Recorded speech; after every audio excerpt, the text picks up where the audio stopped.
नमस्कार साथियों, वंदे गौ मातरम, जय गौ माता की। साथियों, अभी हम मल्टी लेयर फार्मिंग के मॉडल के अंदर हैं और यहाँ पे हम लोग एक साथ 4 फसल लगाए हैं। जैसे नेचर कैसे काम करती है, पूर्ण रूप से नेचुरल फार्मिंग यहाँ पे हो रही है। नेचर जैसे काम करती है उसी व्यवस्था को हम लोग अपने फार्म के अंदर लगा दिए हैं, एक छोटे से एरिया के अंदर। नेचर बहुत बड़ा होता है।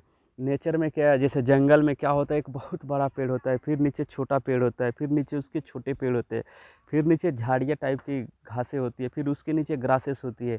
लेकिन फिर भी सब अपने समय पे उगते हैं, फलते फूलते हैं और फिर ख़त्म हो जाते हैं। ऐसे हो प्रक्रिया चलते रहती है। और वहाँ पे ना हम किसी प्रकार का खाद डालते हैं, ना पेस्टिसाइड डालते हैं, ना किसी प्रकार के केमिकल का छिड़काव करते हैं, लेकिन फिर भी वो अपने लाखों हज़ारों साल से अपने ब्यूटी को मेंटेन करते हुए आती है।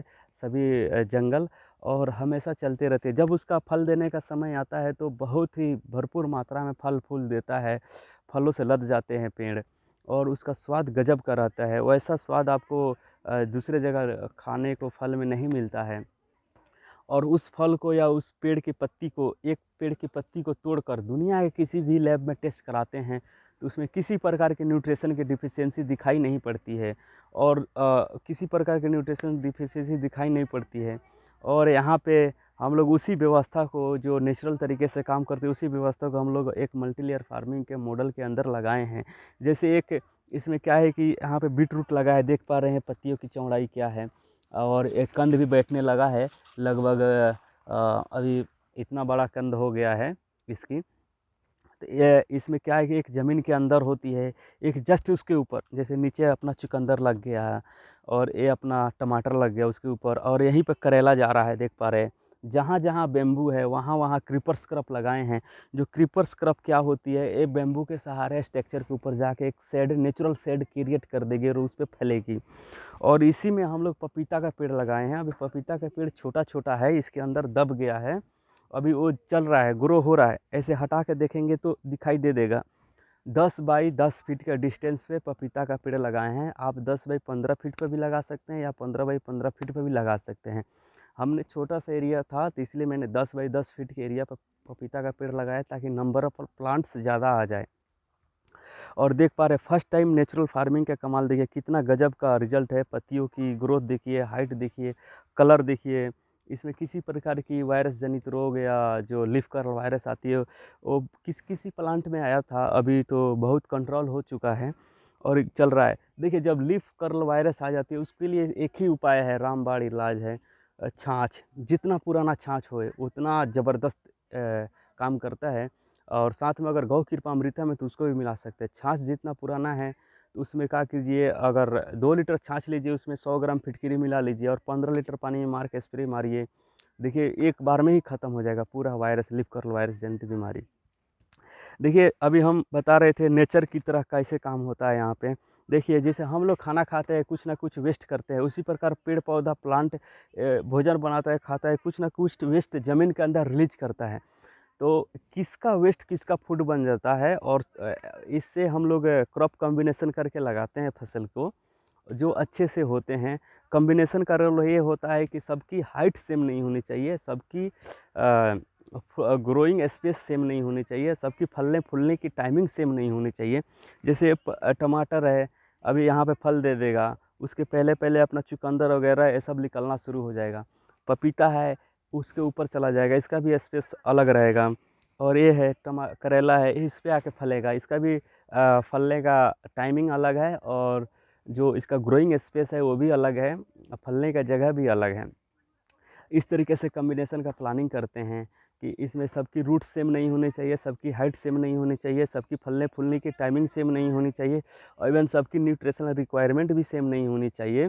और एक दूसरे के साथ कॉम्बिनेशन उसका अच्छा होना चाहिए, रिजल्ट अच्छा आए। जैसे देख पा रहे हैं यहाँ पे कॉम्बिनेशन का कमाल। ये पत्तियाँ देखिए कितनी गजब की है टमाटर की। केमिकल वाले फार्मर भी परेशान हैं, दवाई मार मार के, वैसा नहीं है। यहाँ पे देख पा रहे हैं रिजल्ट, ये देखिए पालक की पत्तियों का रिजल्ट कितना गजब का है। देख पा रहे हैं, देखिए ये मैं नाप के दिखा रहा हूँ, एक एक बित्ता की चौड़ाई हो गई, लंबाई एक बित्ता से भी ज़्यादा है। ये देखिए, एक बित्ता से भी ज़्यादा चौड़ी ये पत्तियाँ हो गई हैं। और इसका लंबाई देख पा रहे हैं, 1 फीट लंबा, 8-9 इंच चौड़ा है ये। इस तरीके से ये इधर भी देख पा रहे हैं कितना गजब का पतिया ये चुकंदर है। एक एक चुकंदर ऐसा लग रहा है कि 1-1 केजी 2-2 केजी का होगा। कोई कोई तो अभी अभी बहुत कम दिन का ही ये चुकंदर का प्लांट हुआ, फिर भी इतना इतना बड़ा हो गया है चुकंदर। जब इसका हार्वेस्ट होगा तब उसका वेट हम करके दिखाएंगे। एक एक चुकंदर का हाइट अनुमान लग रहा है कि कम से कम होगा तो 1.5 किलो 2-2 किलो 1-1 किलो का होगा। कुछ कम होगा लेकिन जो मैक्सिमम जाएगा वो 2-2 किलो का भी जा सकता है। कुछ चुकंदर ऐसा है कि अभी ही इतना इतना बड़ा हो गया है। अभी हम दिखा रहे हैं आपको यहाँ पे जैसे देख पा रहे हैं एक रास्ते में ये चुकंदर रास्ते में ये चुकंदर है, देख पा रहे हैं। ये इधर थोड़ा सा ला के दिखा सकते हो क्या? ये देख पा रहे हैं कितना भयंकर चुकंदर ये जगह है। अभी अभी बहुत छोटा है पौधा, देख पा रहे हैं इसकी पत्तियाँ कितनी हेल्दी है। चौड़ाई देखिए और देखिए चुकंदर का कंद, ये सब देसी बीज और कॉम्बिनेशन का कमाल है। कुछ इसमें पत्ती पालक की बीज मिल गया था जिसके कारण मिक्स इसमें हो गया है।